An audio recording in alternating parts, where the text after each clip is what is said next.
2026 मध्ये रिस्क घ्यावी की नाही? प्रचंड घ्यावी आणि जो रिस्क घेईल तो यशस्वी होईल. किंवा 2026 हे भारतासाठी कसं असणार आहे? ते आपण ज्या पद्धतीने यापूर्वी युद्ध पाहत होतो तसे आता होणार नाही. लोक स्वतःचे नवीन व्यवसाय सुरू करतील, कारण वर्ष हे नवीन आहे. जेव्हा जेव्हा सुरुवातीचं वर्ष येतं तेव्हा एक नाविन्य सुरू होतं आणि ते 2026 मध्ये होणार आहे. मग ते उद्योग असतील, फॅक्टरी असतील, सिनेमा सिस्टीम असतील, सोशल मीडिया असतील, प्रत्येक सेक्टरवर मोठे बदल या वर्षात घडणारच आहे. मॅम 2026 मग कुठल्या राशींसाठी भाग्य बदलणारं असणार आहे? वृषभ राशीसाठी 2026ची ग्रह स्थिती प्रचंड चांगली आहे. मिथुन राशीने मानसिक तयारी करून घ्यावी की 2026 मध्ये हार्डवर्क आणि हार्डवर्क. 2026 कर्क राशीसाठी अतिशय गोल्डन आहे किंवा यांनी 3 पार्ट करावे. सिंह राशीसाठी हे वर्ष प्रचंड चॅलेंजिंग, प्रचंड उतार चढाव, प्रचंड यश, पैसा, स्थैर्य. 2026 वृश्चिकसाठी खूप यशाचं, पैशाचं, समाधानाचं सोबत संघर्षाचं आहे. मॅम 2026 मध्ये ब्रेकअप किंवा घटस्फोटाचं प्रमाण किती असणार आहे? प्रचंड असणार आहे.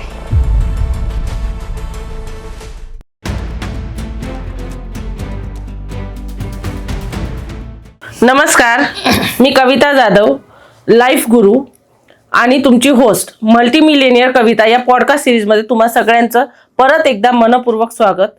आज आपल्यासोबत जे व्यक्तिमत्व आहे त्याची वेगळी ओळख करून देण्याची तर गरजच नाही आहे, परंतु तरीसुद्धा मी तुम्हाला सांगणार आहे. आपल्यासोबत आहेत ॲस्ट्रो गुरु डॉक्टर ज्योती जोशी मॅम, ज्यांची आत्तापर्यंत 14 पुस्तकं रिलीज झालेली असून 15वं पुस्तक ऑन द वे आहे ॲस्ट्रॉलॉजीवर.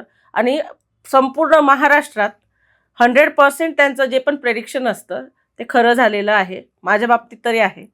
तुम्ही सगळ्यांनी पण अनुभव घेतलाच असेल. ज्या वेळेला तुम्ही तो फेस बघणार 100% तुम्हाला खात्री पटणार की आज आपल्यासोबत खरोखर ॲस्ट्रोगुरू आलेले आहेत. असं 2024-25चं त्यांनी जे प्रेडिक्शन भारताबद्दल केलेलं होतं किंवा युद्धाबद्दल केलेलं होतं किंवा सुनामीचं किंवा जे पण नॅचरल कॅलॅमिटीज आल्यात ते त्यांचं 90% करेक्ट होतं.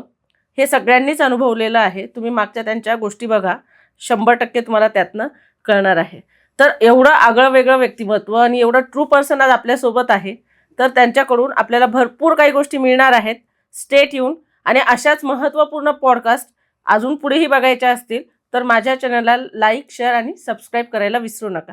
चला तर आता जास्त वेळ न घेता डिरेक्टली आपण मॅमकडे जाऊयात. नमस्कार मॅम, खूप खूप स्वागत आहे तुमचं आमच्या चॅनलमध्ये. खूप खूप धन्यवाद. मला सुद्धा या चॅनलवर येऊन अत्यंत आनंद होतोय. विशेषतः तुम्ही ज्या प्रेमाने ओळख करून दिली ती खूप महत्त्वाची. खूप छान ओळख करून दिली, त्याबद्दल धन्यवाद. Thank you ma'am.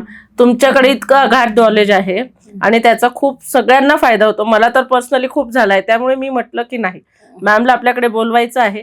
मला त्याचे बेनिफिट्स मिळत आहेत, तर माझे जेवढेही फॉलोअर्स आहेत आणि जेवढेही श्रोते आहेत जे तुम्हाला बघतात, प्रत्येकाला त्याचा लाभ मिळायला हवा.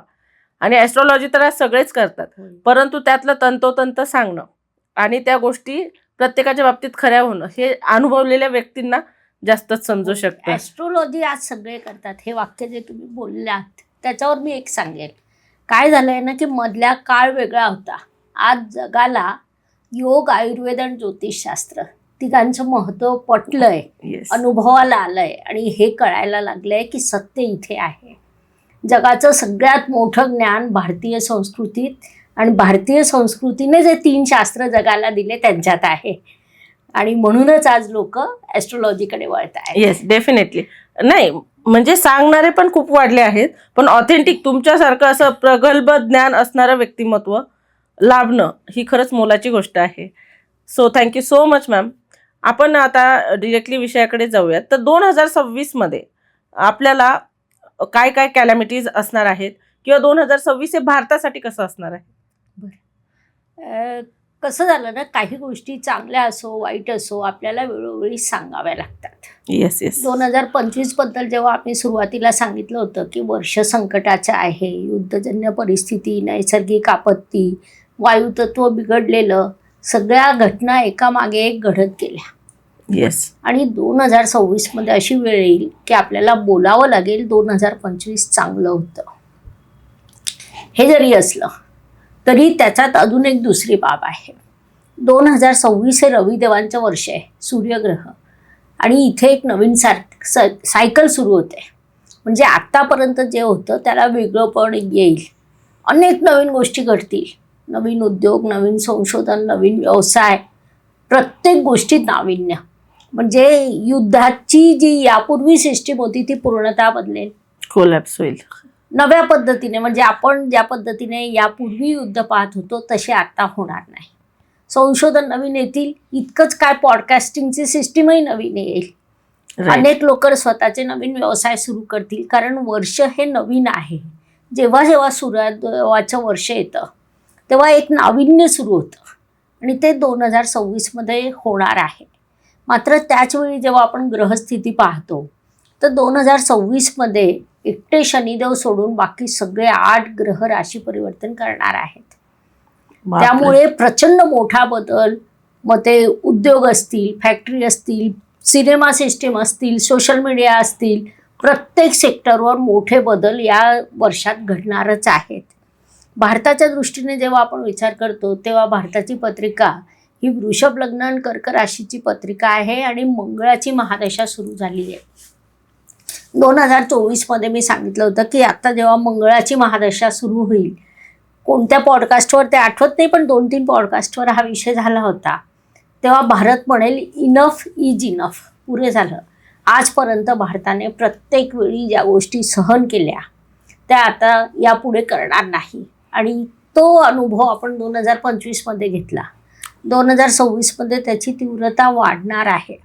आंतरराष्ट्रीय राजकारणाच्या दृष्टीने जेव्हा आपण विचार करतो, म्हणजे ट्रम्प जेव्हा पहिल्यांदा अध्यक्ष झाले तेव्हा ट्रम्प तेच होते. ते इतके त्रासदायक नव्हते, अजिबातच नव्हते. खूप फ्रेंडली होते. अचानकच बदलला आहे. अचानक नाही बदलले. ते कोणत्या दिवशी बदलले ते मी तुम्हाला सांगते. ते बदलले ज्या दिवशी त्यांचा शपथविधी झाला. त्यांचा जेव्हा शपथविधी झाला तेव्हा मेष लग्नाची पत्रिका सुरू होती की ज्याचा स्वामी मंगळ, आणि शपथविधीच्या वेळी तो मंगळ होता नीचीचा. आणि तिथून ते बदलले. म्हणजे खूप आश्चर्य वाटायचं की ट्रम्प इतके कसे बदलले. त्याला ही ग्रहस्थिती कारणीभूत आहे.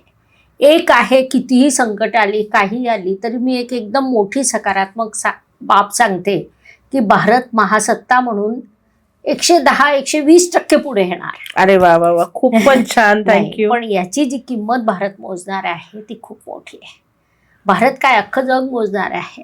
कारण की गुरुदेवांची जी अतिचार गती सुरू झाली, आता गुरुदेवांच्या अतिचार गतीवर खरं तर आपण खूप वेळा चर्चा पण केली, बोललो. गुरुदेवांची अतिचार गती ही वारंवार होत नाही. म्हणजे अनुभव सांगायचे झाले तर पहिल्या महायुद्धाला होती, दुसऱ्या महायुद्धाला होती, त्याच्यानंतर कोरोना काळात होती. परंतु ह्या सगळ्या काळात कमी काळासाठी होती. त्याही पूर्वी गेलो तर महाभारत युद्धाच्या वेळी गुरुदेवांची अतिचार गती होती. ती आता 2025मध्ये 14 मे 2025ला सुरू झाली. ती 8 वर्षांसाठी आहे. बापरे. हां. आणि ह्या 8 वर्षात प्रचंड मोठं परिवर्तन होणार आहे. त्या परिवर्तनाची ही 2026 सुरुवात आहे. पुढे होणाऱ्या महायुद्धासाठी 2026मध्ये पूर्ण व्यासपीठ तयार होईल. भारत सुरक्षित राहील, थोडंसं मागे राहील. युद्ध थांबवण्याचा भारताकडून तरीसुद्धा प्रयत्न होईल मंगळाची महादशा असतानाही. पण युद्ध होईल, भारताला सहभाग घ्यावा लागेल, भारत यशस्वी होईल. परंतु त्याची एक मोठी किंमत, युद्ध हे कुणासाठीही कधीही चांगलं नसतं. बरोबर. म्हणजे भगवान श्रीकृष्णांनी शेवटच्या क्षणापर्यंत प्रयत्न केला की युद्ध थांबावं. युद्धापासून कुणालाच कधीच काहीच लाभ होत नाही. त्यामुळे युद्ध न होणं हे कधीही चांगलं. आणि युद्धानंतर जिंकूनही खूप काही हातात येत नाही. बरोबर आहे. त्यामुळे ते सगळ्यांसाठीच त्रासदायक असणार आहे. ती स्थिती निर्माण होते. आपल्याला तिच्यासाठी तयार व्हायचं आहे. इथे मी एक विनंती करते छोटीशी, म्हणजे जेवढे प्रेक्षक पाहत असतील ना त्यांना सगळ्यांना करते की हा मानव जातीवरचा संकट आहे. आपणही मानव आहोत. तर कोणत्याही माणसासाठी, जगातल्या प्रत्येक माणसासाठी तुम्ही रोज एक गायत्री मंत्र म्हणा. नक्कीच नक्कीच. माझी सगळ्यांना विनंती आहे, मॅमनी जे सांगितलंय, युद्ध फक्त भारताचं नसणार आहे, आपणही त्यामध्ये असणार आहोत, कारण आपण भारतीय आहोत. सो आपल्याला सुद्धा काहीतरी पॉझिटिव्ह प्रयत्न करावे लागणार आहेत, जेणेकरून युद्धजन्य परिस्थिती असू दे किंवा अजून काही असू दे, आपण पॉझिटिव्ह असलो तर आपल्या आजूबाजूच्या 100 लोकांना तरी तुम्ही जीवदान देणार आहात आणि आनंद देणार आहात. जसं मी ॲज अ लाईफ कोच पण सांगत असते की तुम्ही पॉझिटिव्ह राहा, गोष्टी पॉझिटिव्ह होतील. तसंच मॅमने सांगितलंय गायत्री मंत्र तरी ॲटलिस्ट म्हणा, जेणेकरून आपण सुरक्षित राहू, आपली फॅमिली सुरक्षित राहू. थँक्यू सो मच सामूहिक मॅम. मंत्र प्रभाव होतो आणि Yes. मग तो युद्धजन्य परिस्थिती आहे, नैसर्गिक आपत्ती आहे, वायुतत्व बिघडलंय आणि जलतत्व बिघडलंय. वायुतत्वाचा तर आपण सातत्याने Yes, yes. अनुभव घेतोय. या सगळ्यामध्ये या सामूहिक मंत्र प्रभावामुळे सकारात्मकता, खारुताईचा वाटा निर्माण होईल. नक्कीच नक्कीच करूयात. मॅम 2026 मग कुठल्या राशींसाठी भाग्य बदलणारं असणार आहे? हो, आपण जर राशी ह्या दृष्टीने विचार केला तर अनेक राशींना 2026 हे गोल्डन आहे. म्हणजे आपण जर सुरुवात केली मेष राशी, आज मेष राशीचे जातक घाबरताय की आम्हाला 7.5 लागली, येस. कारण त्यांना पहिला टप्पा सुरू आहे. पण मी सांगेल मेष राशीसाठी हा काळ सर्वोत्तम आहे. तुमचं कर्तृत्व वाढणार आहे, नेतृत्व वाढणार आहे, तुमचं क्रिएशन वाढणार आहे, धनप्राप्ती होणार आहे, अनेक आघाड्यांवर तुम्ही लाभ प्राप्त करणार आहात. आत्तापर्यंत जे मिळवू शकले नाही ते 2026मध्ये तुम्हाला मिळणार आहे. कारण आता सोपं उदाहरण म्हणजे जे लोकांना समजतं, वैदिक ज्योतिषशास्त्र नाही समजत पण अंकशास्त्र समजतं. येस. वर्ष आहे रवीचं. रवी म्हणजे राजा. राजा. हा, मेषेचा स्वामी मंगळ की जो सेनापती आहे. सेनापतीला जेव्हा राजाचं सहकार्य लाभतं तेव्हा तो यशस्वीच होतो. 100%. त्यामुळे मेष राशीसाठी 2026 हे गोल्डन आहे, त्याचा पूर्ण लाभ घ्यावा. अनेक आता सुरुवात जर आपण विचार केली तर मेष राशीचा स्वामी मंगळ वर्षाच्या सुरुवातीच्या पहिल्याच दिवशी त्यांच्याच भाग्यात बसलाय. अरे वा वा. म्हणजे राशी स्वामी भाग्यात बसलेला आहे, भाग्य लिहिलेलं आहे, तुम्ही काम करा. त्याच्यानंतर तो 16 जानेवारीला जाईल, उच्चीचा होईल, कर्मस्थानात जाईल. तिथून त्यांचं कर्तृत्व अजून समृद्ध होईल 23 फेब्रुवारीपर्यंत. म्हणजे वर्षाच्या सुरुवातीपासून 23 फेब्रुवारीपर्यंत मेषेने माती उचलावी आणि सोनं म्हणून पुढे द्यावं. 7.5 आहे. शनिदेव परीक्षा घेतील, शनिदेव ताऊन सुलाखून परीक्षा घेतील. Yes yes. तुम्ही थोडंसं मंगळाचे मंत्र म्हणा, मंगळवारी लाल कपड्याचा वापर करा, ओम अंगारकाय नमः, तुमच्या कुलदेवीला दर्शन करा. छोट्याशा गोष्टी आहे, खूप नाही. आणि सूर्याला अर्ध्य द्या. सूर्याला अर्ध्य प्रत्येकच राशीने द्यावं. किंबहुना जर तुम्ही राशी म्हणाल तर सगळ्या राशींनी 3 उपाय असे आहेत की जी तुमची कोणतीही राशी असो तुम्ही केले पाहिजे. ते तुम्ही म्हणाल तर आता सांगते किंवा शेवटी सांगते? नाही, नक्कीच आवडेल, सगळ्यांना ऐकायला आवडणार आहे. मग हे जे 3 उपाय आहेत ना, त्यातला पहिला उपाय आहे सूर्याला अर्ध्य द्या. अर्ध्य देताना सुद्धा आपण जो तांब्या असतो ना, तो असं छानपैकी 90 अंशात वर धरायचा. पाण्याची जी धार येते ती आणि आपले डोळे आणि सूर्य एका रेषेत जर येऊ शकले तर त्यासारखी सकारात्मक बाब नाही. ओम गृहिणी सूर्याय नमः या मंत्राचा जप करायचा. अर्ध्य देऊन झालं की तांब्या ठेवायचा, नमस्कार करायचा आणि सरळ सूर्याकडे पाहायचा.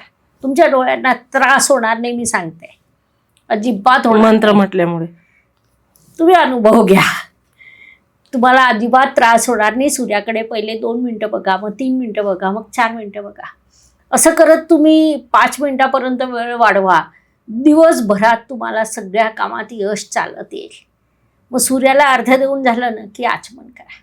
आपल्या ग्रंथांमध्ये लिहिलेलं आहे, आपल्या ग्रंथांमध्ये 18 ऋषीमुनींनी जे लिहून ठेवलं आहे ते खरं सोनं आहे. दुसरा उपाय आहे आचमन. आता मी तुम्हाला आचमनची वैज्ञानिक गोष्ट सांगते. आचमनमध्ये आपण काय करतो, पाणी कसं ग्रहण करतो आणि ते अतिशय स्लो जातं. विज्ञान असं सांगतं की जेवढं स्लो पाणी तुम्ही ग्रहण कराल तेवढं तुमच्या शरीरासाठी उत्तम आहे. हे विज्ञान आज सांगतंय, आपल्या वेदांनी 10,000 वर्षापूर्वी सांगितलेलं आहे. मग हा झाला दुसरा उपाय आचमन. आणि तिसरा उपाय गायत्री मंत्र. गायत्री मंत्र सगळ्या विश्वाच्या समृद्धीसाठी, सुखासाठी, शांततेसाठी. प्रत्येक राशीच्या प्रत्येक व्यक्तीने हे 3 उपाय करावा. आणि राशीप्रमाणे मी अजून उपाय सांगेल, ते वेगळे, पण राशीप्रमाणे जे आहेत ते आहेतच. एक लक्षात घ्या, तुमचं आरोग्य उत्तम असलं तुम्ही काहीही तुमचे स्वप्न पूर्ण करू शकतात. 100%. आरोग्य देणारा ग्रह सूर्य, म्हणून सूर्याला अर्ध्य. उत्कर्ष, आरोग्य आणि हॅपनिंग तर हे जे 3 उपाय आहेत ते यासाठीच आहे. सूर्याला अर्घ्य दिल्याने आरोग्य, आचमनने उत्कर्ष आणि गायत्री मंत्राने हॅपनिंग. येस येस, नक्की नक्की. खूप छान, मस्त मॅम. खूप छान माहिती दिली. असं वाटतंय बोलतच राहावं, परंतु आपल्याला बाकी राशींकडे यावं लागणारच आहे. आणि भरपूर 12 राशी असल्यामुळे तर मग 2026 हे वृषभ राशीसाठी कसं असणार आहे? वृषभ राशी स्वामी शुक्र म्हणजे राक्षस गुरु शुक्राचार्य. या राशीला स्थैर्य लाभेल, विकास लाभेल. वृषभ राशीसाठी 2026ची ग्रह स्थिती प्रचंड चांगली आहे. म्हणजे होतं काय ना की वृषभ राशीसाठी राजयोगकारक ग्रह आहे शनी. ओके. आणि शनी इज मनी. शनी हा देणारा आहे, भरभरून देणारा आहे. वृषभ राशीसाठी तो भाग्याचा कारक आहे, कर्माचा कारक आहे. हा शनी 2026 मध्ये बसणार आहे लाभस्थानात. मग असं समजून घ्या, तुमचं भाग्य लाभस्थानात, कर्म लाभस्थानात. तुम्ही फक्त कृती करा. वृषभ राशीला स्थैर्य आवडतं. ती स्थिर तत्वाची राशी आहे. बैल हा त्यांचं चिन्ह आहे. बैलाचं परिश्रम करायचं आणि नंतर शांत बसायचं हा त्यांचा स्थायी भाव आहे. कुठेही जातात ते त्या पद्धतीने यशस्वी होतात. आणि 2026 मध्ये त्यांना सगळ्यात जास्त सहकार्य मिळणार आहे शनिदेवांचं. वर्षाच्या सुरुवातीला थोडंसं त्यांना निर्णय घेताना घाबरल्यासारखं होणं, मी बरोबर आहे का, मी चुकतोय का, असा एक आभास होणं हा विषय येतो. मात्र गुरुदेव वृषभ राशीच्या धनस्थानात आहेत आणि ते अर्थत्रिकोण पूर्ण करत आहे. धनप्राप्ती देणारच आहेत. 2 जूनपर्यंत ते वृषभ राशीच्या धनस्थानात बसून अर्थत्रिकोण पूर्ण करून भरभरून पैसा वृषभ राशीला देणार आहे. वृषभ राशीसाठी अजून एक उत्तम ग्रहस्थिती म्हणजे राहू. राहू दसमे दुनिया बसमे. एक लक्षात घ्या, ज्यांच्या मूळ पत्रिकेतही राहू ग्रह दशम स्थानात असेल ना, हे लोक ज्या कामाकडे वळतात त्या कामात यश गाठतात, उंची गाठतात. कारण कर्मस्थानात राहू सारखा ग्रह. राहूबद्दल आपण नकारात्मक विचार करतो, बरोबर आहे. पण एक गंमत सांगते. राहू निर्माण कसा झाला? स्वरभानू नावाचा एकमेव राक्षस जो देवाच्या पंक्तीत येऊन बसला. शेकडोने राक्षस होते. इतर कुणाला सुचलं का की आपण तिथे जाऊन बसावं आणि अमृत प्राशन करावं? बरोबर आहे. त्या पद्धतीने अटॅचमेंट असणं, मी करेल, मी करून दाखवेल, मी यशस्वी होईल, हे सांगणारा ग्रह राहू. या मीडिया सेक्टर जे आपण कॅमेरे पाहतोय, माईक पाहतोय, सोशल मीडिया पाहतोय, सगळं राहू. आणि 2026 मध्ये हा राहू प्रचंड बदलणार आहे. म्हणजे सोशल मीडिया तर पूर्ण बदलून जाणार आहे. यूट्यूब बदलणार आहे. यूट्यूबच्या चॅनलच्या प्रेझेंटेशन बदलणार आहे. यापूर्वी कधी नव्हे इतकं नाविन्य येणार आहे. आणि त्याच्यात वृषभ राशी आघाडी घेईल. कारण वृषभेच्या दशमात राहू आहे आणि तो 5 डिसेंबरपर्यंत असणार आहे. त्यामुळे एकंदरीत वृषभ राशीने बिनधास्त काम करावं, स्वप्न पाहावी, कृती करावी, नवीन नवीन जे तुम्हाला नवीन करता येईल ते काम न घाबरता करावं. यश तुमच्याकडे चालत येणार आहे. उपायांच्या दृष्टीने जेव्हा आपण विचार करतो तेव्हा यांच्या राशी स्वामी शुक्राचार्य आहे. शुक्रदेवांचा मंत्र ओम द्राम द्रीम द्रोम सह शुक्रदेवाय नमः. सोपा मंत्र. हा मंत्र रोज 11 वेळा, शुक्रवारी 108 वेळा म्हणा. त्याचे अत्यंत सकारात्मक प्रभाव मिळतील. दूध, खीर यासारख्या वस्तू दान करा. गोड वस्तू दान करा. शुक्राचार्य हे गुरु आहेत. हो. आणि मग जर तुम्ही लहान मुलींना शिक्षणात मदत केली, आता प्रत्येक वेळी दान म्हणजे खूप मोठे पैसे असं नाही. एखादी गरीब मुलगी आहे, तिला तुम्ही व्यक्तिशः शिकवा, तिला वही पेन द्या. बरोबर. हे दान देताना 2 गोष्टी बघा. एक गरजवंत असलं पाहिजे आणि दुसरं मनापासून दान असलं पाहिजे. आपल्याकडे एक्स्ट्रा पडलंय, उचललं दिलं, त्याला दान म्हणत नाही. बरोबर. तर एवढं वृषभ राशीने सांभाळावं आणि 2026 मध्ये प्रचंड प्रगती करावी. Thank you so much. खूप छान वाटलं. वृषभ राशीचे लोक तर खुश होणार आहेत, भरपूर आनंद होणार आहे त्यांना. आपण आता पुढच्या राशीकडे वळूया मॅम. पुढची आहे मिथुन रास. मिथुन रास अत्यंत भाग्यवान रास. मिथुन रास जर तुमच्या शेजारी पाजारी असेल ना तर तुम्ही बोर होत नाही. बोरिंग हा शब्द विसरून जायचा. मिथुन राशीचे भाग्याचे कारक शनी देवच आहेत आणि मिथुन राशीसाठी ते दशमात बसलेले आहेत. बरोबर. हा, त्यामुळे मिथुन राशीसाठी 2026 जबरदस्त छान आहे. भाग्यात राहू आहे, खूप परिश्रम करायला लावेल. मिथुन राशीने मानसिक तयारी करून घ्यावी की 2026 मध्ये हार्डवर्क आणि हार्डवर्क, दुसरा पर्याय नाही. मात्र वृषभ राशीसाठी 2026ची जी सुरुवातच होते तर राशीत गुरुदेव विराजमान आहे. जेव्हा तुमच्या राशीत गुरुदेव विराजमान आहेत तेव्हा ते एकाच वेळी तुमचं व्यक्तिमत्व, तुमचं शिक्षण, तुमचे नातेसंबंध, तुमचं कौटुंबिक आयुष्य, तुमचं भाग्य सगळं समृद्ध करून टाकतात एका हाताने. एवढं त्यांच्यात सामर्थ्य आहे.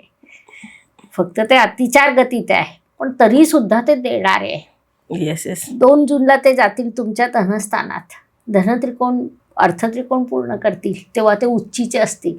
म्हणजे जानेवारी ते जून तुम्ही कार्य करा आणि त्याची फळं जूनपासून तुम्हाला दोन्ही हाताने प्राप्त होतील. तुम्हाला जर स्वतःला टॅलीच करायचं असेल की गुरुदेव तुम्हाला काय देणार आहेत 2 जून नंतर मिथुन राशीसाठी, हा, तर सांगते. आता जे गेला काळ 28 ऑक्टोबर ते 5 डिसेंबर त्या काळात तुम्हाला नक्की कोणतं तरी यश मिळालं असेल मिथुनेला. नक्कीच मिळालं आहे. ते आता 2026च्या 2 जून ते 31 ऑक्टोबरमध्ये वाढून मिळणार आहे. वा वा वा. 3 पट मिळणार आहे. त्यामुळे मिथुन राशीने पूर्ण तयार राहावं. खूप छान, मस्तच आहे. पॉझिटिव्ह वाटलं. Thank you so much. बरं, त्यांनी काही उपाय करायचे आहेत? अरे हो, मिथुन कसं असतं ना की जेव्हा ग्रह आपल्याला देतात तर आपण थँक्स म्हणायचं असतं. उपाय फक्त यासाठी नसतं की आम्हाला द्या, यासाठी पण असतं की तुम्ही जे आम्हाला देत आहात हे एवढं सुंदर पृथ्वी ईश्वराने निर्माण केली आपल्यासाठी, आपण जगतोय, आयुष्याचा आनंद घेतोय.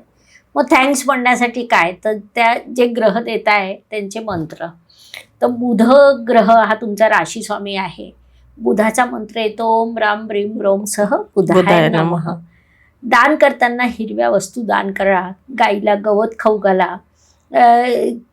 मिथुन राशीच्या जातकांनी, मुख्यतः जे तृतीयपंथी लोक आहेत, त्यांना कधीही नाकारू नये. समोरून आला, तुमच्याजवळ नसेल तर शांत बसा, असेल तर 10-20 रुपये पटकन काढा, पटकन त्यांच्या हातात द्या. त्यांचे आशीर्वाद तुमच्यासाठी खूप महत्त्वाचे ठरतात. तुमचा राशीस्वामी राजकुमार आहे, राजकुमार देत असतो, तुम्ही सुद्धा तेच अंगीकारा. त्यामुळे तुम्ही एवढं दान करा, हा मंत्र म्हणा. विशेषतः बुधवारी 108 वेळा, एरवी 11 वेळा म्हटला तरी चालणार आहे. आणि जे सगळ्या राशींना 3 उपाय दिले ते 3 उपाय आणि हे 3 उपाय, असे 6 उपाय शुक्रदेवांचे करा. नक्कीच नक्कीच. मिथुन राशीचे लोक जे आहेत, माझ्या सकट जे बघताय, अरे वा, मी पण मिथुन राशीची आहे म्हणून उपाय विचारले. खूपच नक्की करा. तुमच्या सोबत कोणीच बोर होत नसेल. Thank you so much. तुमचा अनुभव काय आहे? नाही होत कोणी, मला खूप मित्रमैत्रिणी आहेत. परफेक्ट. तर आपण आता मिथुन राशीपासून जरा पुढे जाऊन कर्क राशीचं बघूयात. कर्क राशी अत्यंत संवेदनशील, अत्यंत प्रेमळ राशी स्वामी चंद्र आणि कारकत्व मनाचं. मन की ज्याला जगात कोणीच ओळखू शकलं नाही. आमच्या बहिणाबाई जळगावच्या सांगून गेल्याय, मन वडाय वडाय. मनाला ओळखता येणंच शक्य नाही. तो रोज मोठा होतो, रोज लहान होतो चंद्र, आणि त्याचा प्रभाव मनावर होतो. दर 2.25 दिवसात राशी बदल होतं आणि त्याचा प्रभाव मनावर होतं. एक गंमत होते, चंद्र जेव्हा मोठा होतो, पौर्णिमेला खूप मोठा होतो, तर आपल्याला वाटतं खूप सकारात्मक, पण तेवढा तो सूर्यदेवापासून लांब गेलेला असतो. अमावस्या पौर्णिमांना त्रास होतो, पण मग पौर्णिमेला जास्त होतो कारण तो सूर्यदेवांपासून लांब गेलेला. तर कर्क राशी संवेदनशील आहे, प्रेमळ आहे, सगळ्यांना घेऊन चालणारी आहे. तुम्हाला हक्काचा खांदा हवा असेल की जिथे तुम्ही डोकं ठेवून रडू शकता, तर ती कर्क रास आहे. 2026 कर्क राशीसाठी अतिशय गोल्डन आहे, किंवा यांनी 3 पार्ट करावे. पहिले जे 6 महिने आहे ते कर्क राशीने कर्तव्यपूर्ती करावी. म्हणजे वर्षाच्या सुरुवातीपासून तर 2 जूनपर्यंत जबाबदाऱ्या निभवत जायचं. हे कधीच बोलायचं नाही मी सगळ्यांचं करते, सगळे माझं करतील, कारण ते करणारच नाहीये, तुम्हालाच करायचंय लोकांचं. हे कर्क राशीला डायजेस्ट होत नाहीये. नाही, हे कर्क राशीसाठी आवश्यक आहे. आणि कर्क राशीला आम्ही जेव्हा सल्ला देतो ना, तर पहिला सल्ला देतो की स्वतःसाठी वेळ काढा. तर त्यांनी शांतपणे दुसऱ्यांसाठी करत राहावं 6 महिने. 2 जूनला परिस्थिती बदलेल. कर्क राशीसाठी राजयोगकारक ग्रह आहे गुरुदेव आणि ते त्यांच्या राशीत येऊन उच्चीचे होतील. म्हणजे सुरुवातीचे 6 महिने परिश्रम, 2 जून ते 31 ऑक्टोबर प्रचंड लाभ, जेवढं पाहिजे ते, जे पाहिजे ते घे. त्याच्यात व्यक्तिमत्व सकारात्मक होईल, नवीन शिक्षण, नवीन डिग्र्या, नवीन नोकरी, व्यवसायात यश, नातेसंबंधात प्रबळता. आणि कर्क राशीचं असं आहे की नातेसंबंध चांगली असली ना की ती बाहेर यश मिळवूनच घेते. राजकारणात नेतृत्व करणारी रास ही कर्क रास आहे, कारण कर्क राशीवर पटकन कोणीही विश्वास ठेवतं. आणि त्याच्यानंतर जून ते ऑक्टोबर ती या पद्धतीने कार्य करेल आणि नोव्हेंबर डिसेंबर प्रचंड पैसा त्यांना प्राप्त होईल. वा वा. हा, म्हणजे वर्षाचे 3 टप्पे कर्क राशीने आखणी करून घ्या. नक्कीच संयम ठेवला तर पैसा पण आहे, यश कीर्ती पण आहेच कर्क राशींसाठी. उपाय काय करायचे? कर्क राशीने चंद्रदेवाची साधना करावी. रोज रात्री झोपण्यापूर्वी चंद्राच्या प्रकाशात जाऊन बसायचं. ओम सा सोमाय नमः हा मंत्र आहे. रोज तुम्ही कमी वेळा करा, जास्त 11 वेळा चालेल, 21 वेळा चालेल, मात्र सोमवारी 108 वेळा करा. दुधाचं प्राशन करा.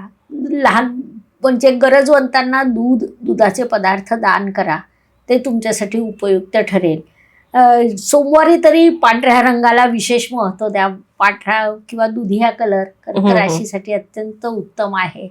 हे उपाय ते करू शकतात आणि आपण जे 3 उपाय दिलेले ते सुद्धा करावे. त्याचा त्यांना अतिशय लाभ होईल.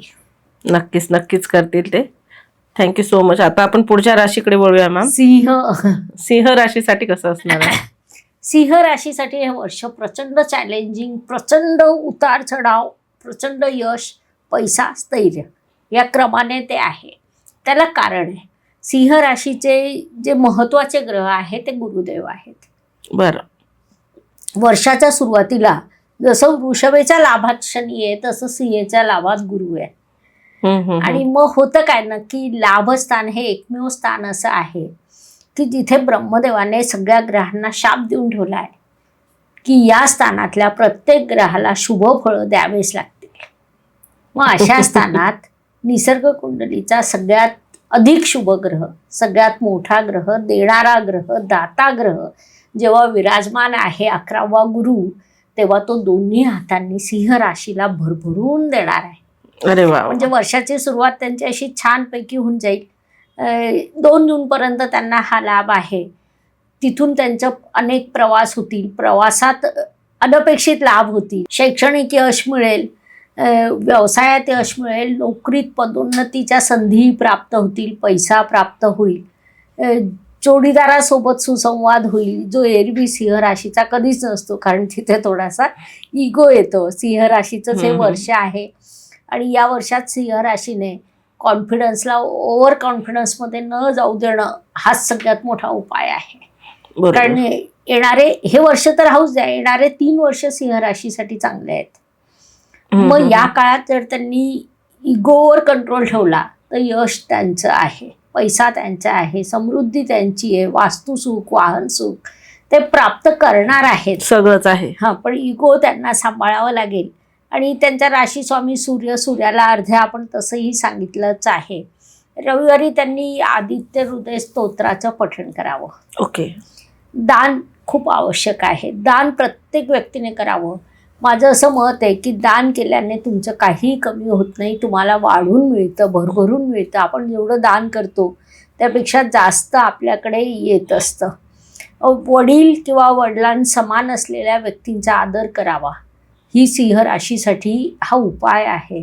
कारण हे जर चुकीचं बोलले, मोठ्या व्यक्तींचा अनादर केला तर त्यांचं आलेला राजयोग हा कुठेतरी डिस्टर्ब होतो. कारण राजयोग जेव्हा येतो तेव्हा ते सुद्धा कर्मावर असतं. बरोबर. भाग्यासोबत कर्म. तर सिंह हे राजा लोक आहे.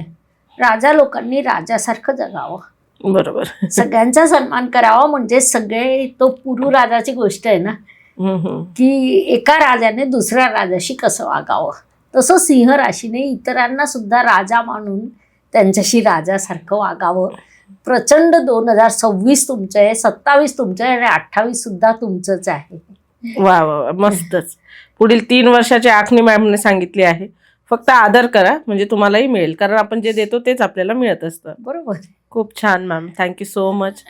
सो आता आपण पुढच्या राशीकडे वळूयात. कन्या राशी. तर आता जी कन्या राशी आहे त्यासाठी 2026 कसं असणार आहे, काय टर्निंग पॉइंट्स आहेत? होय. कन्या रास अत्यंत शिस्तबद्ध रास. कोणतंही कार्य नियोजनाने करणं, हसून बोलणं, सगळ्यांना घेऊन चालणं. कन्या राशीला एखाद्या प्रोग्रामची, इव्हेंटची जबाबदारी देऊन टाकायची. तो इव्हेंट परफेक्ट होईल हे कौशल्य त्यांच्यात आहे. त्या राशीत बुध ग्रह उच्चीचा होतो. बुध हे तुमचं संवाद कौशल्य, बुध हे तुमचं लेखन कला. त्यामुळे या राशीत उच्च झालेला बुध असतो. कन्या राशीसाठी 2026 हा कौटुंबिक आघाडीवर संघर्षाचा आहे.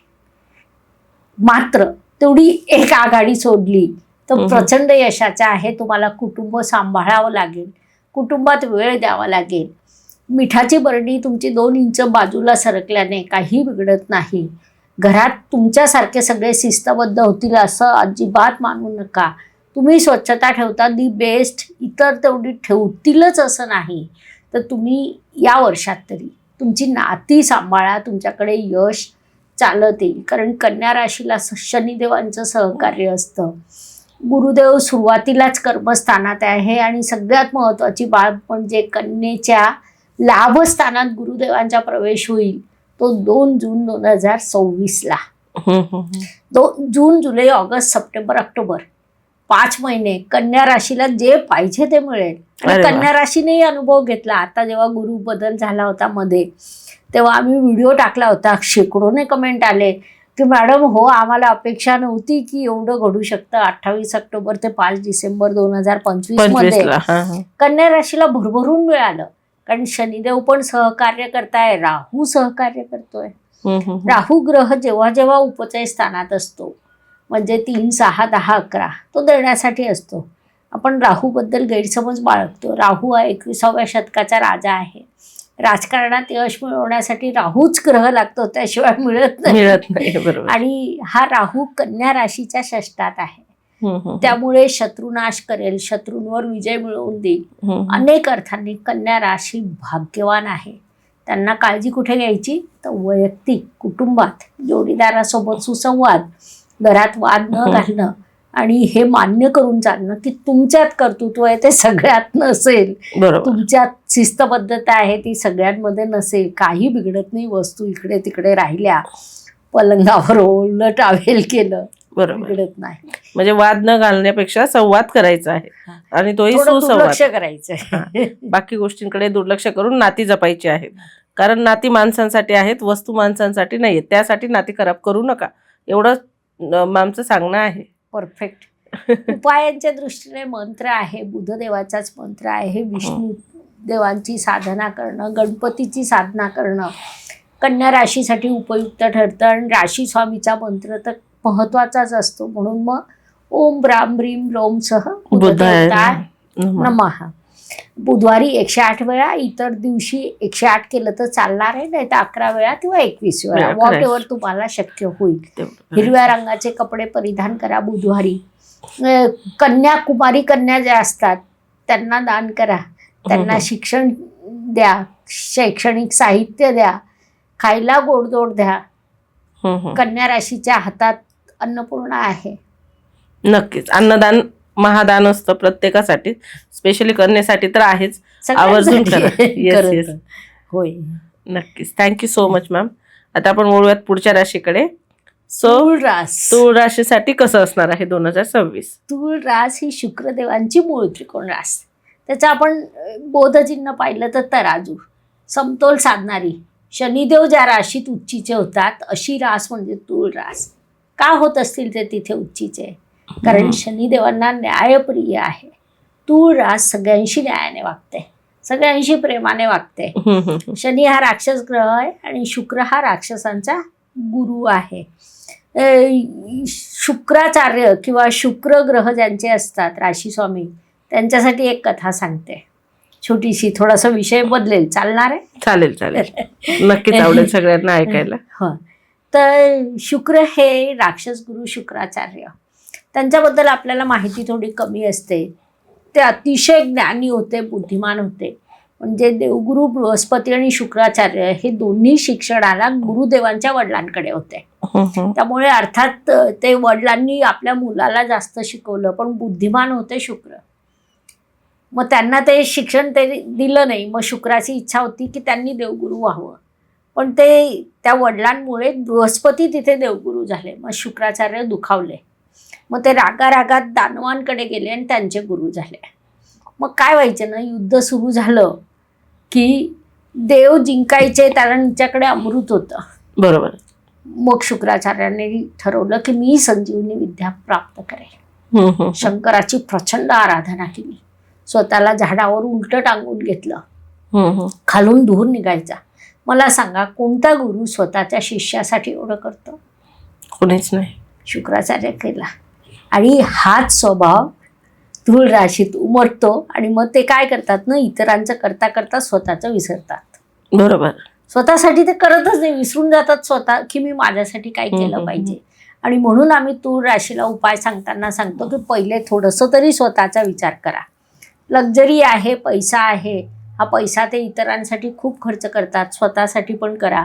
स्वतःसुद्धा आनंदाने जगणं ही आपली जबाबदारीच असते. नक्कीच. त्यामुळे आणि 2026 तूळ राशीसाठी अत्यंत उत्तम आहे, कारण की 2026मध्ये 6 अंक येतो की जो शुक्राचा अंक आहे आणि तूळ राशीचा अंक आहे. त्यामुळे यावर्षी प्रचंड प्रगती होईल. रविदेव तुम्हाला यशाची नवीन शिखर देणार आहे. गुरु तुमच्यासाठी सकारात्मक आहे, मंगळ सकारात्मक आहे, राहू सकारात्मक आहे, शनी सकारात्मक आहे, सगळे सकारात्मक आहे. त्यामुळे फक्त तुम्ही परिश्रम करा. एक लक्षात घ्या, एक सांगेल मी तूळ राशीला किंवा सगळ्याच राशींना सांगेल, ग्रह तुम्हाला सहकार्य करतात, सपोर्ट देतात, तुमच्यासाठी व्यासपीठ उभं करतात. तिथे जाऊन कार्य करणं ही तुमची जबाबदारी असते. कितीही सोनेरी भाग्य असलं, तुम्ही जर कार्य केलं नाही तर मात्र अडचण येते. आणि तूळ राशीसाठी खूप सोनेरी भाग्य आहे. या काळात त्यांनी शुक्राचे मंत्र म्हणावे, त्यांना ते लाभदायक ठरतील. शुक्राचा मंत्र ओम द्राम द्रीम द्रोम सह शुक्रदेवताय नमः. पांढरे कपडे धारण करावे. प्रत्येक वेळी डायमंड पर्यंत जाण्याची गरज नाहीये. सोपे उपाय असतात, स्वस्त उपाय असतात, थेट उपाय असतात. शुक्राचं कारकत्व येतं बहीण, आई, वहिनी, कोणतीही महिला नातेवाईक तुमची. म्हणजे जोडीदार हा वेगळा विषय झाला, परंतु शुक्र जेव्हा आपण म्हणतो तेव्हा घरातली आई, बहीण, बायको सगळेच शुक्र असतात. त्यांच्यासाठी अपशब्द वापरू नका. हा एक मोठा उपाय मी तूळ राशीला सांगेन. कारण तूळ राशीच्या या सगळ्या ग्रहस्थितीमध्ये एक ग्रहस्थिती अशी होते की नकळत त्यांची जीभ घसरेल. घरातल्या महिलांना जर त्यांनी चुकीचे शब्द वापरून घेतले तर त्यामुळे त्यांची प्रगती इथे जाणारी इथे येऊन जाते. त्यामुळे तूळ राशीने हा नियम सांभाळा. नक्कीच नक्कीच. स्त्रीचा सन्मान म्हणजे लक्ष्मीचा सन्मान असतो. आणि जर लक्ष्मी, वैभव आणि यश हवं असेल तर आधी स्त्रीचा सन्मान करायला शिकणं हे प्रत्येक राशीसाठी तितकंच महत्त्वाचं आहे, पण स्पेशली तुळासाठी. Thank you so much. बरोबर बोललात. सो आपण आता पुढच्या वृश्चिक राशीकडे वळूयात. अरे बापरे, वृश्चिक ही खूप वेगळी रास आहे. म्हणजे निसर्ग कुंडलीतली सगळ्यात वेगळी डिफरंट रास म्हणजे वृश्चिक. यांच्या मनात काय आहे ते कधीच कोणाला कळू शकत नाही. बरोबर. वृश्चिक राशीसाठी 2026 वेगळी आव्हानं घेऊन येत आहे आणि वृश्चिक राशीला ती सवय आहे.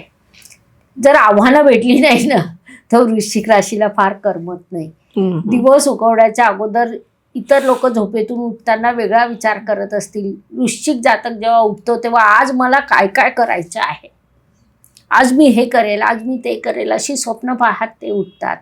एखादा यांच्याशी चुकीचा वागला की त्याला ते माफ करत नाही. यांच्या मनात सतत विचारांचं काहूर असतं, कारण निसर्गाच्या अत्यंत परस्पर विरुद्ध स्थिती यांच्या राशीत आहे. म्हणजे रास जलतत्वाची आणि स्थिर. पाणी स्थिर राहील तर तो काय संघर्ष सहन करेल.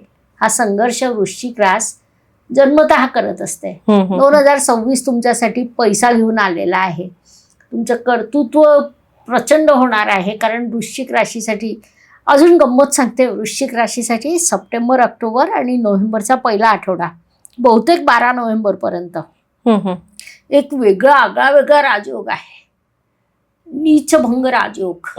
हा जो नीचभंग राजयोग आहे तो गुरुदेव आणि वृश्चिक राशीचा स्वामी मंगळ मिळून कर्क राशीत करणार आहे, जी त्यांच्या भाग्यस्थानात येते. ओके.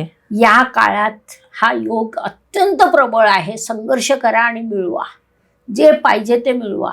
आणि वृश्चिक रास झोपेतून काय पाहिजे ते विचार करतच उठते, ते ती प्राप्तच करणार आहे. नक्की. त्यामुळे 2026 वृश्चिकसाठी खूप यशाचं, पैशाचं, समाधानाचं सोबत संघर्षाचं आहेच. वा वा वा, खूप खूप छान. वृश्चिकवाल्यांना संघर्ष तर आहेत, पण सफलता पण भरपूर मोठी आहे. नक्कीच प्रयत्न करा, मिळणारच आहे. यांच्यासाठी मंत्र सांगते. ओम महालक्ष्मी नमः. ओके. या मंत्राचा जप करावा, कुलदेवीचे दर्शन घ्यावे. ही 2026 मध्ये वृश्चिक राशीने थोडंसं नियोजन करून आपल्या कुलदेवीला नक्की जाऊन यावं, हे खूप गरजेचं राहील. आणि त्यांच्या पुढच्या संघर्षातून यशाच्या मार्गावर उपयुक्त देखील राहील. नक्कीच नक्कीच. आता आपण पुढच्या राशीकडे वळूयात. धनुरास. धनुरास. धनुरास गुरुदेवांची मूळ त्रिकोण रास. हातात धनुष्य बाण घेऊन माणूस उभा आहे. तो बाण सोडतही नाही आणि खाली पण ठेवत नाही. त्याचं संपूर्ण लक्ष त्याच्या टार्गेटवर आहे. नवीन प्रवास करणं, नवीन ठिकाणी जाणं, नवीन माणसांमध्ये फिरणं, नाविन्याचा शोध घेणं, नवीन शिकणं, हे सगळं धनुराशीचे मूलभूत स्वभाव. आणि जसं आपण सुरुवातीला बोललो की 2026 हे नाविन्याचं वर्ष आहे. यांना तर खूप आवडेल.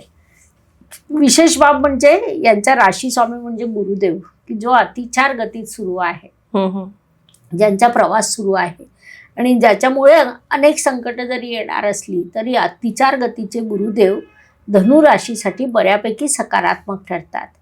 वर्षाच्या सुरुवातीला हे यांच्या सप्तमातून प्रवास करीत आहे. नंतर जेव्हा उच्चीचे होतील, अष्टमात जातील आणि 31 ऑक्टोबरला ते त्यांच्या भाग्यात जातील. बरं. राशी स्वामी भाग्यात जाऊन उच्चीचा होतोय, याच्यापेक्षा सुंदर योग असू शकत नाही. बरोबर. यांना शैक्षणिक दृष्ट्या खूप मोठी अचिव्हमेंट त्या काळात प्राप्त होईल. म्हणजे 1 जून ते 31 ऑक्टोबर काळ त्यांनी लिहून ठेवावा. या काळाच्या अगोदर त्यांनी त्यांची जेवढी स्वप्न असतील ती लिहून ठेवावी, ती पूर्ण होणार आहे. कारण की हा काळ तेवढा गोल्डन येणार आहे. आणि विशेषतः अष्टम स्थानातून. आता इथे बघा, निसर्गाची गंमतच वेगळी आहे. म्हणजे आपण ओळखूच शकत नाही की निसर्ग काय करू शकतो. एकीकडे अष्टम स्थान, अडथळे, अडचणी, संघर्ष. तिथे त्यांचा राशी स्वामी उच्चीचा, प्रचंड यश, पैसा, पद, प्रतिष्ठा देणारा. आपल्याला विरोधच वाटतं, विरोधाभासच आहे तो, असं वाटतं. तसंच घडतं. संघर्षाशिवाय ईश्वर तुम्हाला काय, कोणालाच काहीच देत नाही. बरोबर. त्याचं जेवढं जास्त मोठं देणार असेल तेवढा मोठा संघर्ष देतो. जेवढं मोठं यश देणार असेल तेवढं मोठं अपयश देतं.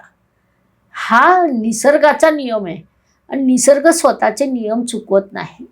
म्हणजे आपण निसर्ग म्हणतो, देव म्हणतो, व्हॉट एव्हर, पण त्याच्या कामाची यंत्रणा, ज्यांनी हे सगळं विश्व निर्माण केलं, ब्रह्मांड निर्माण केलं, किती युनिक आहे. चूक सापडतच नाही. आपण शोधायला गेलो, एखाद्या एवढं मोठं आंब्याचं झाड, एखादं तरी पेरूचं पान आहे का, कसं मिळणार आहे.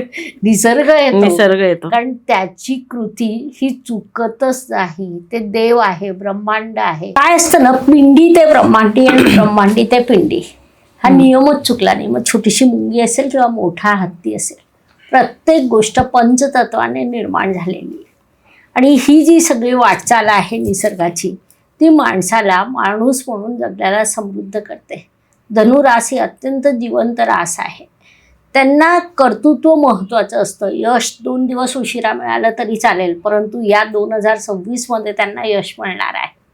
त्यांनी भगवान शिवचे मंत्र म्हणावे. भगवान शिव म्हणजे जे लिहिलेलं आहे ते मिटवण्याचं सामर्थ्य भगवान शिवांमध्ये आहे. धनुरास संघर्ष करतेचे गेले काही वर्ष, पण या संघर्षातून यश गाठण्यासाठी यावर्षी ओम नमः शिवाय असा साधा सोपा मंत्र, ओंकार जप, भगवान शिवचं ध्यान करणं, एवढं जर त्यांनी केलं तर भरभरून पैसा प्राप्त होईल, पैशाचा पाऊस प्राप्त होईल. नक्कीच नक्कीच. धनुराशीसाठी सुंदर काळ आहे. खूप छान. Thank you so much ma'am. कारण राशी स्वामी उच्चीचा होईल ना. नक्कीच नक्कीच.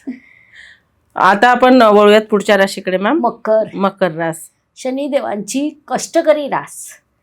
आता ही काही प्रत्येक ग्रहाच्या 2-2 राशी जेव्हा असतात तेव्हा एक मूळ त्रिकोण असते आणि एक दुसरी असते. तर ही जी कष्टकरी रास आहे खूप परिश्रमी आहे. निसर्ग कुंडलीच्या दशम स्थानात येते, कर्मस्थानात येते. सतत कार्य करणं, कार्य केलं की जे मिळायचं ते मिळेल, नाही मिळालं तर काही नाही, अशा एक भावना त्यांच्यात असते. तुम्हाला जर मकर राशीचे लोक तुमच्या आजूबाजूला मिळाले तर तुम्ही सुखी राहतात, कारण ते त्यांना दिलेली सगळी कामं त्यांची जागेवर करतात. बरोबर. आता मकर राशीसाठी जर आपण 2026चा विचार केला तर आपल्याला काय पाहावं लागेल? शनीचं गोचर, राहूचं, केतूचं, गुरुदेवांचं गोचर, असं जेव्हा सगळं आपण पाहतो तर मकर राशी 7.5 संपलेली आहे. आणि शनिदेवांची अजून एक कार्यपद्धती आहे, ती खूप वेळा लोकांना माहिती नसते. ते काय करतात ना, 7.5 वर्ष तावून सुलाखून लोकांना बाहेर काढतात. आणि एकदा का ते बाहेर निघाले की तेवढं भरभरून देतात. त्यांना ती जाणीव असते की आपण बरेच संघर्ष दिले, आता आपण यांना देऊया. तर या काळात शनिदेव मकर राशीला भरभरून देणार आहे, कारण ते तृतीय स्थानात आहे. 7.5 मागचीच संपलेली आहे. त्यामुळे 2026 किंवा 2027 मध्ये सुद्धा, 26 मध्ये एकमेव शनिदेव स्थिर आहेत. त्यामुळे मकर राशीला भरभरून ते लाभ देतील. नवीन क्रिएटिव्हिटी, नवीन ज्ञान, नवीन संशोधन मकर रास करेल. भाग्य साथ देईल. प्रचंड प्रवास करेल. परदेशाशी संबंधित व्यवसाय असेल तर तिथून लाभ होईल. मकर राशीचे जातक जर मेडिकल सेक्टरमध्ये असतील तर या वर्षी त्यांचा व्यवसाय प्रचंड वाढणार आहे. पेशंटमध्ये त्यांच्याबद्दल श्रद्धा आणि विश्वास वाढेल. बरोबर. त्यामुळे मकर रास ही 2026 छान आहे. शनिदेवांची रास आहे. शनिदेवांचं मंत्र म्हणावं, त्यांना उपयुक्त ठरतं. कालभैरवाची साधना सुद्धा मकर राशीसाठी उत्तम आहे. कालभैरवाचं दर्शन घ्यावं, सगळ्यांचा सन्मान करावा. आणि 6, 7, 8 मधून जेव्हा गुरुदेवांचं गोचर आहे तेव्हा सोबत थोडासा संघर्ष देखील आहे. पण जेव्हा सप्तम स्थानात असतील, म्हणजे 2 जून ते 31 ऑक्टोबर, त्यातल्या त्यात सकारात्मक अधिक काळ मकर राशीला मिळणार आहे. अरे वा वा, छानच. तर आपण बऱ्याच राशी बघून झाल्या आहेत. आता शेवटच्या 2 राशी राहिलेल्या आहेत. तर आपण आता कुंभ राशीकडे वळूया. कुंभ रास शनिदेवांची मूळ त्रिकोण रास, माझी लाडकी रास, अत्यंत बुद्धिमान रास. निसर्ग कुंडलीत 3 बुद्धिमान राशी वायू तत्वाच्या मानल्या जातात. एक मिथुन, तूळ आणि कुंभ.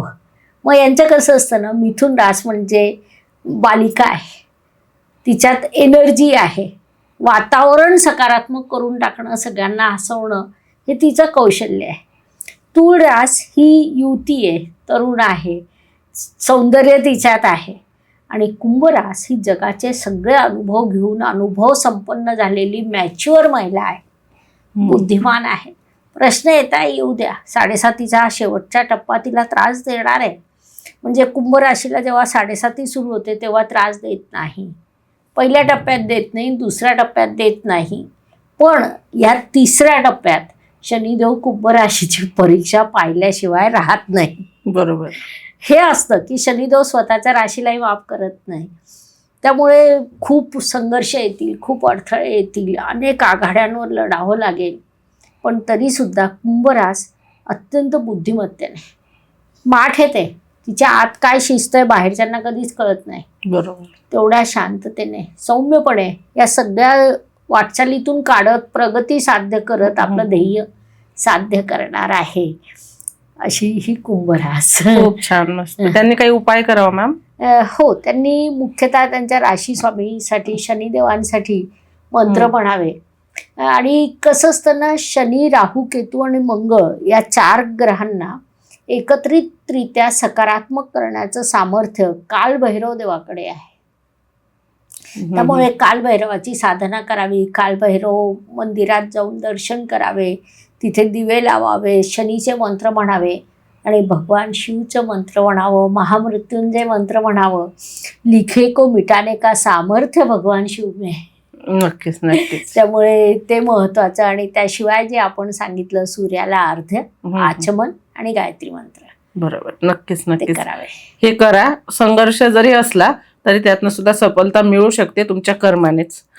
होय, कर्माने. येस. तर आपण आता शेवटच्या टप्प्यात आहोत, सगळ्यात शेवटची आणि मीन रास, मीन निसर्ग रास. कुंडलीच्या व्ययस्थानात येणारी जलतत्वाची गुरुदेवाची रास, सगळ्यांना घेऊन चालणारी, सगळ्यांना सामावून घेणारी. म्हणजे जर आपण जलतत्वाच्या राशी पाहिल्या तर कर्क, वृश्चिक आणि मीन. मग कर्क ही नदी आहे, ती वाहते सुरू सुरू सुरू सुरू. वृश्चिक हे साठलेलं पाणी आहे आणि मीन हे समुद्र आहे. सगळ्यांना सामावून घेणं, स्वतः खाणं, इतरांना खाऊ घालणं प्रेमाने. काही छोटी मोठी घटना घडली तर घडली, तिकडे दुर्लक्ष करणं, आनंदाने जगणं आणि आनंदाने जगू देणं, हे सगळं कौशल्य मीन राशीत आहे. महत्वाची बाब म्हणजे आता 7.5चा त्यांचा टप्पा सुरू आहे, दुसरा. म्हणजे राशीतच शनिदेव आलेले, व्ययात राहू गेलेला आहे. त्यामुळे हे दोन्ही ग्रह कुठे न कुठे संघर्ष देणार आहे. हे दोन्ही संघर्ष देणार आहे आणि राशी स्वामी अतिचार गतीत, त्यामुळे त्यांचाही संघर्ष आहे. पण एकदम सकारात्मक काळ निर्माण होणार आहे 2 जून ते 31 ऑक्टोबर. कारण की त्यांच्या राशी स्वामी पंचम या त्रिकोण स्थानात, नवनिर्मितीच्या स्थानात, इष्टदेव जिथून आशीर्वाद देतात अशा स्थानात, त्रिकोण स्थानात येऊन धर्मत्रिकोण पूर्ण करणार आहे.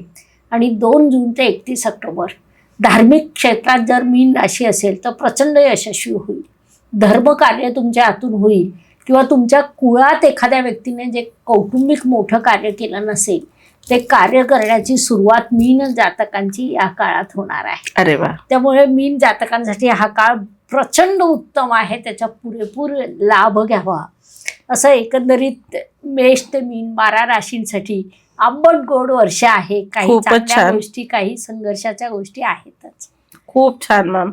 12 राशींना तर सगळं आपलं आपलं कळलंच असेल, पण आता आपण बघूयात मॅम, प्रेम आणि नातेसंबंध कसे असणार आहेत. सो 2026 मध्ये लग्नाचे योग कुणासाठी आहेत? अच्छा, कसं होतं ना, लग्नाचे योग हे जून नंतर जेव्हा जर आपण विचार केला तर कर्क, सिंह, धनु, मीन, मेष आणि वृश्चिक. आणि जर वर्षभराचा विचार केला तर मग वर्षाच्या सुरुवातीला मिथुन, कन्या या राशींसाठी किंवा वृषभ राशीसाठी, तूळ राशीसाठी उत्तम योग आहे. आणि कर्क राशीत जेव्हा गुरुदेव असतील तेव्हा नैसर्गिकच विवाहाचे योग, जुळून येण्याचे योग, नवीन संबंधाचे योग निर्माण होतील. 2026 हे वर्ष नाविन्याचे आहे, त्यामुळे नवीन नाती निर्माण होणं हा विषय तिथे आहेच. त्यामुळे विवाह इच्छुक वधूवरांचा जर आपण विचार केला तर 2026 हे तुमच्यासाठी उपयुक्त आहे. वा वा, खूप छान मॅम. 2026 मध्ये ब्रेकअप किंवा घटस्फोटाचं प्रमाण किती असणार आहे? प्रचंड असणार आहे. कसं होतं ना, ब्रेकअप, घटस्फोट हे जे विषय आहेत ते तुमचा इगो वाढला, मानसिक संतुलन डिस्टर्ब झालं, आपल्यापेक्षा जेव्हा तुम्ही मीवर गेलात तेव्हा ते जास्त होतं. आता होतं काय ना, नातेसंबंध टिकवून ठेवण्याचं कार्यकत्व गुरुदेवांकडे आहे, ते अतिचार गतीत आहे. त्यामुळे तिथे प्रश्न निर्माण होतो. आणि याच काळात राहू ग्रह प्रचंड प्रबळ झाला आहे. राहू म्हणजे मी, माझेपणा, मला पाहिजेच. समोरच्याचा विचार कमी होऊन स्वकेंद्रित वृत्ती वाढते. बरोबर. त्यामुळे 2026 मध्ये विसंवाद निर्माण होणं, समोरच्याबद्दल गैरसमज करून घेणं आणि त्याच्यानंतर ब्रेकअप निर्माण होणं ही शक्यता निर्माण झाली आहे. मग आता इथे कसं असतं ना की ठीक आहे, तुम्हाला माहिती आहे हे सगळं ग्रहांमुळे होत आहे, तर तुम्ही या काळात स्वतःपेक्षा समोरच्याचा विचार करा, त्यांना घेऊन चला. हे भांडणं, वादविवाद हे तात्पुरते असतात. प्रेम, नातेसंबंध, बंध हे आयुष्याचे असतात. आयुष्याचा तुमचा जोडीदार असतो, आयुष्याचे आईवडील असतात, आयुष्याचे भावंड असतात, तुमची संतती असते. सगळ्यांशी एकरूप ठेवणं आणि जोडीदाराचं एक विशेष स्थान असतं, त्याचं ते कायम टिकवणं, हे जर सांभाळलं तर ब्रेकअप कमी होण्याची शक्यता आहे. अदरवाईज 2026 नातेसंबंध सांभाळणं एक चॅलेंज आहे. त्याला चॅलेंज म्हणून बघा आणि आज आत्ता ताबडतोब ठरवून घ्या की मी माझं नातं समृद्ध करेल, माझ्या नात्यात मी अडचण येऊ देणार नाही, असं प्रत्येकाने ठरवून घ्या. खूप छान. सगळ्यांनी आपापल्या इगोवर ताबा ठेवा, म्हणजे नाते सुधारणार आहेत आणि आयुष्य सुंदर होणार आहे. कारण एकट्याने माणूस आयुष्य जगू शकत नाही, त्यासाठी नाती महत्त्वाची. Thank you so much ma'am. 2026 मध्ये प्रेम विवाह होण्याचे कुठल्या राशींचे योग आहे? भरपूर. कारण कसं होतं ना की विशेषतः वृषभ रास झाली, तूळ रास झाली, कन्या रास झाली, कर्क राशीचे योग आहेत, ओके. सिंह राशीला आहे. प्रेमविवाहाचे योग 2026 मध्ये भरपूर आहे. आणि विवाह उत्तम होईल, छान संसार होईल. संसार करताना भगवान शिवचे आशीर्वाद घेत राहा. खूप छान. एवढ्या राशींनी लक्षात ठेवा, प्रेम विवाहाचे योग आहेत. प्रेम फुलवा आणि लग्न करा. बरोबर. आपण आता शेवटच्या टप्प्यात पोहोचलो आहोत मॅम. बरं. तर आपण काही रॅपिड फायर क्वेश्चन घेऊया. बरं. 2026 शुभ की अशुभ? शुभ आणि अशुभ सुद्धा. कारण की जसं आपण सुरुवातीलाच बोललो, 2026 हे सूर्यदेवांचं वर्ष आहे. सूर्यदेव दाता आहे, आत्म्याचा कारक आहे, कारकत्व त्याचं देणारा आहे, भरभरून देणारा आहे. त्यामुळे शुभत्व आहेच, नाविन्य आहेच, नवनिर्मिती आहेच, सोबत थोडी संकट आहेत, म्हणून काही भाग अशुभ. ओके. प्रेम की संघर्ष?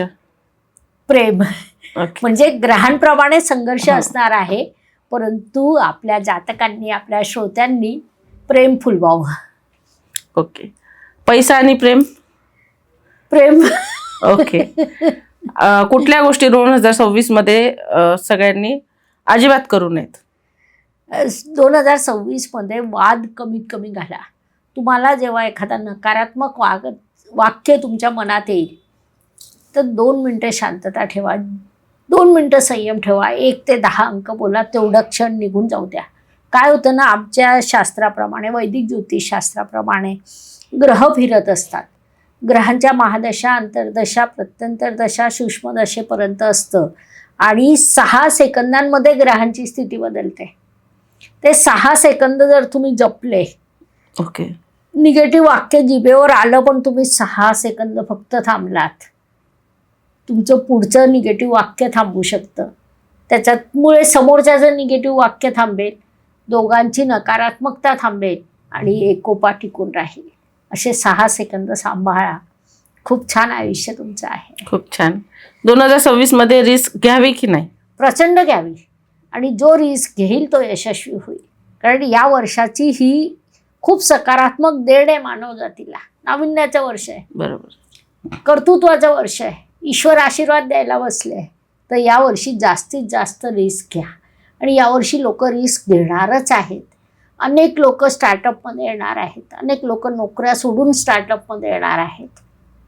2026 मध्ये तुम्ही बिंदास रिस्क घ्या. खूप छान मॅम. खूप खूप छान वाटलं. कुठे वेळ गेला कळलंच नाही. सगळ्यांना सुद्धा खूप आवडलं असेल. जर तुम्हाला असं वाटत असेल की ज्योती मॅमनी स्वतः तुमची कुंडली बनवून द्यावी किंवा तुमचे काही प्रश्न असतील तर त्यांचा व्हॉट्सअप नंबर चॅटबॉक्समध्ये टाकला जाईल आणि त्यांचं सगळं डिस्क्रिप्शनमध्ये आपण देऊयातच. जर तुम्हाला कॉन्टॅक्ट करायचा असेल तर कॉन्टॅक्ट डिटेल्स दिल्या जातील. एक विनंती करते, कृपया फोन करू नका, व्हॉट्सअपला मेसेज करा. हां. कदाचित 2-4 दिवस लागतीलही की जेव्हा माझा रिप्लाय जाईल, आणि खरोखर ज्यांना रिक्वायरमेंट आहे त्यांनीच मार्गदर्शनासाठी या. जर खूप रिक्वायरमेंट नसेल तर नका. म्हणजे काय होतं, वेळ कमी आहे. Yes yes. त्यामुळे ज्यांना खरोखर मोठे प्रश्न ज्यांच्या आयुष्यात आहे त्यांनीच संपर्क करावा, अशी विनंती करते नम्रतेने. नक्कीच. सो असं एवढं आगळं वेगळं व्यक्तिमत्व आपल्याला लाभलेलं आहे. प्रत्येकाच्या प्रश्नांची सहज उत्तरं त्यांनी दिली आहेत, उपाय सांगितले आहेत. 2026 संघर्षाचं असलं तरी यशाचं सुद्धा आहे, आणि तुम्हाला तुमच्या माइंडसेटवर आहे यश मिळवायचं की संघर्ष. सो जे उपाय सांगितले ते मनापासून करा. सूर्याला अर्घ्य देणे हे प्रत्येक राशीसाठी कंपल्सरी आहे. तुम्ही गायत्री मंत्र हे आपल्या देशासाठी, आपल्या बांधवांसाठी, आपल्यासाठी करायचं आहे. सो अशा प्रकारे सुंदर अशी चर्चा मॅमसोबत झालेली आहे. जर तुम्हाला पुढे अशाच चर्चा हव्या असतील, एवढं सुंदर ज्ञान ऐकायला आवडत असेल तर माझ्या चॅनलला लाईक, शेअर आणि सबस्क्राईब नक्की करा. माझ्यासोबतच मॅमच्या चॅनललाही करा, म्हणजे तुम्हाला 2026 तंतोतंत कळणार आहे. खूपच छान. मला नमस्कार. देखील आपल्या कविता जाधव चॅनलवर येऊन खूप छान वाटलं. Thank you ma'am. तुमचं चॅनल दिवसेंदिवस ग्रो करेल, प्रचंड यशस्वी होईल, कारण की तुम्ही ज्या गोड असतात, गोड बोलतात, त्यामुळे you. इथे येऊन प्रसन्न वाटलं. धन्यवाद. शुभम भवतु. जय ज्योतिष. Thank you ma'am. Thank you so much तुमचा इतका अमूल्य वेळ दिल्याबद्दल. थँक्यू श्रोते हो.